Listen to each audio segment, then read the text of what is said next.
You know, Google Maps, they've captured some incredible images and sights around the world, but some discoveries are just downright chilling. Stay with me for a bit. We're investigating the creepiest things ever found on Google Maps. So Google Maps, it's become a critical tool for navigation, exploration, and finding hidden corners of the world from the comfort of your screen at home. First launched in 2005, Google Maps has completely changed how we navigate and explore the planet, offering satellite imagery, aerial views, and the popular Street View feature. The idea behind Google Maps came from a Danish company called Where To Technologies, which was founded by Lars and Jens Ellestrup Rasmussen in 2003. Their company created a mapping program that, unlike traditional map systems, could offer a seamless, user-friendly web interface. Google acquired Where To in 2004, and at first the product was released only for desktop use and required a large amount of processing power to display accurately. Soon after, though, Google Maps became available on mobile devices, helping update traffic conditions in real time. For example, when several users' phones show slow movement on a road, Google can infer that there's a traffic jam and update accordingly. The app even crowdsources data for places like popular restaurants or businesses, updating the information as users suggest edits to details like the hours, reviews, or even photos. Now, Street View, which has become one of Google Maps' most revolutionary features, launched in 2007 and allows users to virtually explore locations at street level. Google equipped cars with 360-degree cameras and drove them across cities across the world, capturing panoramic views of streets and landmarks. Over time, Google expanded this to more remote locations by developing Trekker units, which are camera backpacks worn by adventurers to capture hard-to-reach places. Today, anyone can contribute to Street View by uploading 360-degree photos, which means it now covers just about everywhere that people can reach. Along with the way that it's changed navigation, Google Maps different countries and landscapes makes it a fun resource for armchair explorers and adventure seekers. But before you open it up and go searching for exciting things yourself, it's time to take a look at some of the creepiest things that others have found and find out what they really are and why they looked at the way they do. Let's head to Iraq, the Blood Lake. It's a strange phenomenon that's visible in satellite imagery and located near the city of Sadir in Iraq. It was first discovered on Google Maps in 2007. Since then, there have been a lot of theories about why it looks how it does, but to this day there hasn't been a comprehensive explanation. Images of the Blood Lake show a body of water that's a vivid, almost unnatural red color, and it's surrounded by the dry and neutral-toned landscape that's typical of Iraq. This coloration is so bold that it appears almost digitally altered, leading many to think that the lake's color was edited or manipulated. The raw satellite images prove that it is real, but even Google was unable to give a specific explanation for it. Organisms thrive in salty environments, so if the lake water had high salinity levels, this could support red algae blooms. Red lakes formed in this way have been around in other parts of the world, such as the red salt flats in Bolivia or Lake Retba in Senegal, where algae has caused dramatic color changes.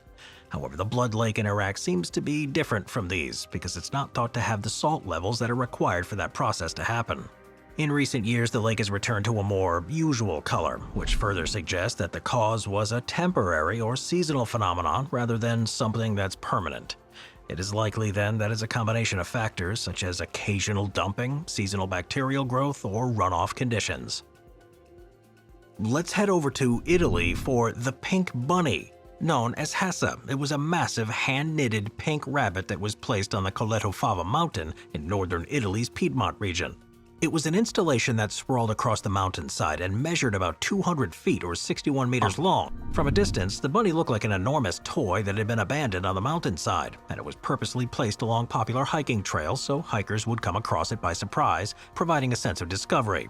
Gallatin designed the sculpture for visitors to climb on, touch, and even sleep on if they wanted to, and the bunny's fabric surface meant that it was comfortable to the touch. This interaction added a dimension to the artwork that went beyond traditional art exhibitions or sculptures, making it a unique piece. Its visibility on Google Earth then made it accessible to people who weren't able to travel there, but its placement on the mountain meant that it was vulnerable to extreme weather. This meant that the bunny began to decay over time, and by the mid-2010s, the once bright pink figure had begun to decompose and was turning gray.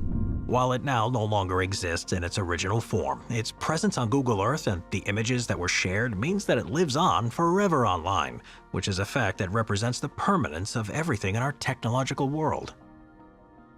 All right, moving over to Arizona in the United States for the airplane graveyard, making it easy to park and store aircraft.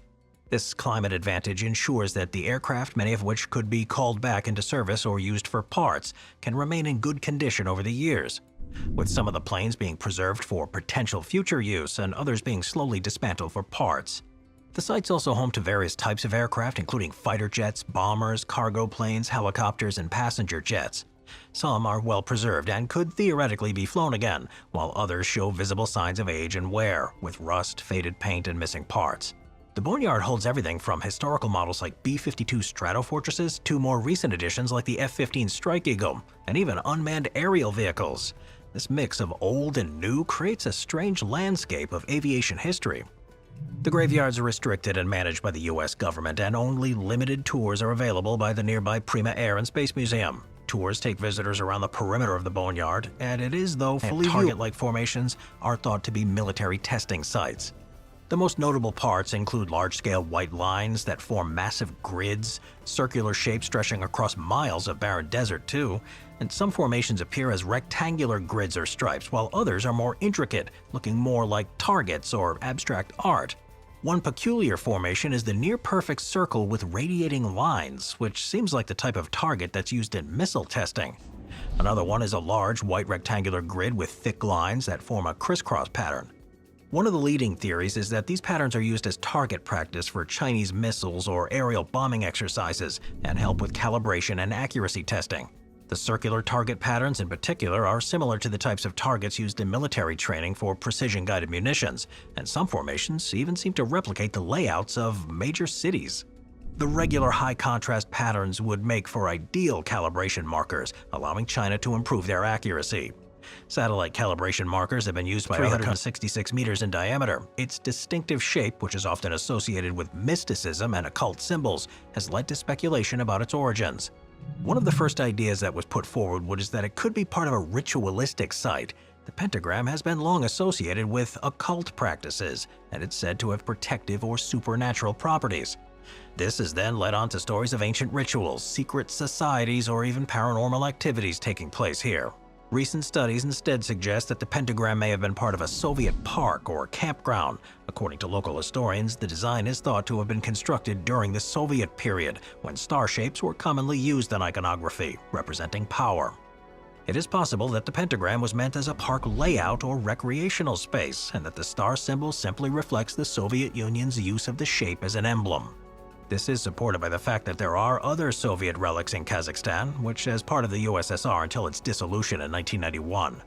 The area, though, has since become overgrown, and the pathways have blended in with standing in a field as if frozen in time.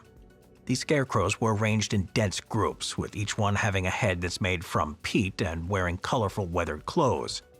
The outfit vary in style and color, and they're donated by local residents and are changed each year by volunteers.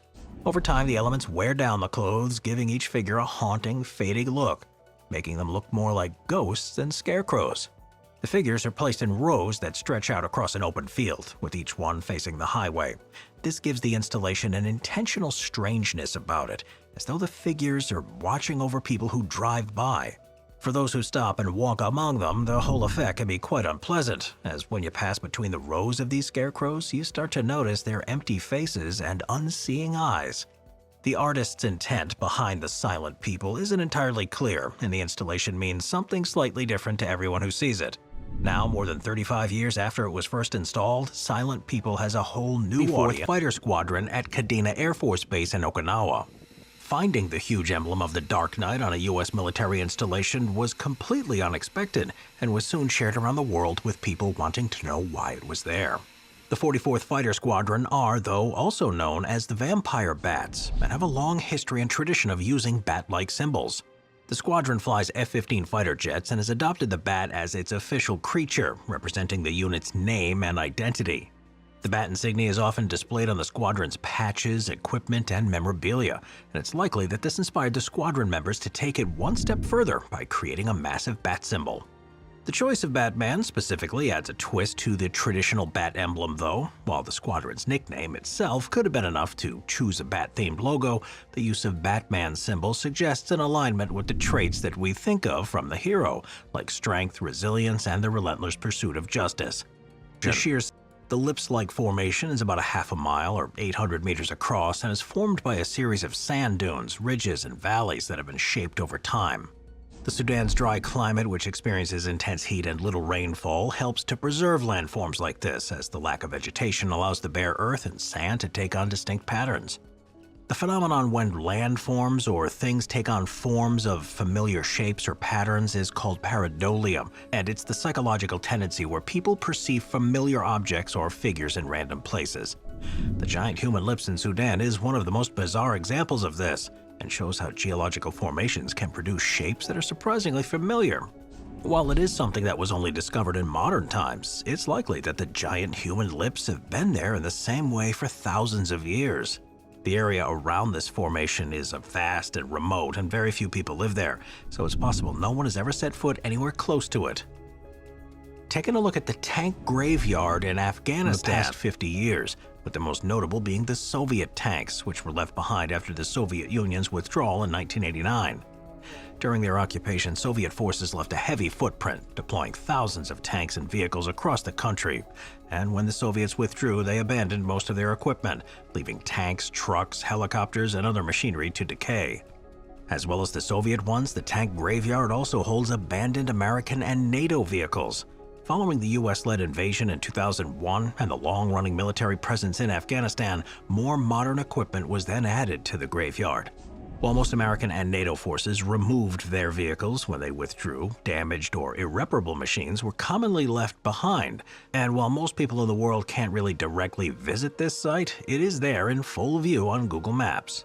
Scrapping metal from the old tanks and selling it is a way for local Afghans to make a living, and families, including children, can often be seen searching for usable materials from the decaying armor. One that shows that no matter how well a construction project is planned, there's no accounting for the natural world.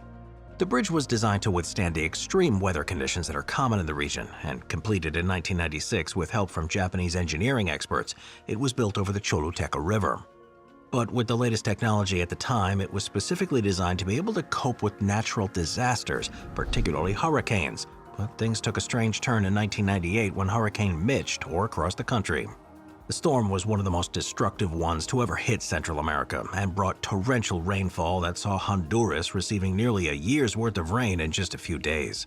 The resulting floods destroyed infrastructure, homes, and crops, but as expected, the Choluteca Bridge survived, even though most others were destroyed. What the designers of the bridge couldn't plan for, however, was the way that a hurricane would affect the landscape around the bridge. The Choluteca River became swollen with extreme rainfall and carved out a new path that completely bypassed the new solar system. There was a moment, though, that when users of Google Maps became worried about what they were seeing, when a black hole was found in the Gulf of Mexico. When viewed on satellite images or Google Maps, this dark circular spot looks like a nearly perfect black circle against the blue of the Gulf, making it look like an actual hole that opened up in the ocean. Well, the most likely explanation is that it's a result of the way satellite images are stitched together by mapping services. Google Maps, like many others, compiles images that are taken at different times and from various sources to create a seamless view of the Earth's surface. Inconsistencies between these images can, however, sometimes result in glitches, missing data, or unusual visual effects. In cases where data for certain areas might be unavailable or hard to process, the satellite image can display a blank, dark, or shaded area. Well, another possibility is that the black spot could be a shadow that was being cast by a cloud during image capture, or an error in the data processing system. If the satellites captured it shows how desperate people can be to explain things that they don't understand. The Gulf of Mexico is known for having various oil wells, underwater formations, and ecosystems, but a true black hole does not actually exist there. And this mystery almost certainly has a technical explanation rather than a geological or astrophysical one. All right, we're moving to Canada for the Badlands Guardian, which is near Medicine Hat in Alberta. It's another example of a geological formation that just so happens to look like something recognizable. From above, the natural landform appears to be as a human face, complete with facial features such as a nose, lips, and chin. Even stranger is that it appears to be wearing a headdress similar to that worn by the indigenous people of the region, which is why it's become known as the Badlands Guardian. It was definitely not deliberately carved by human hands, and instead is the result of natural erosion over thousands of years. The Guardian's features are made even clearer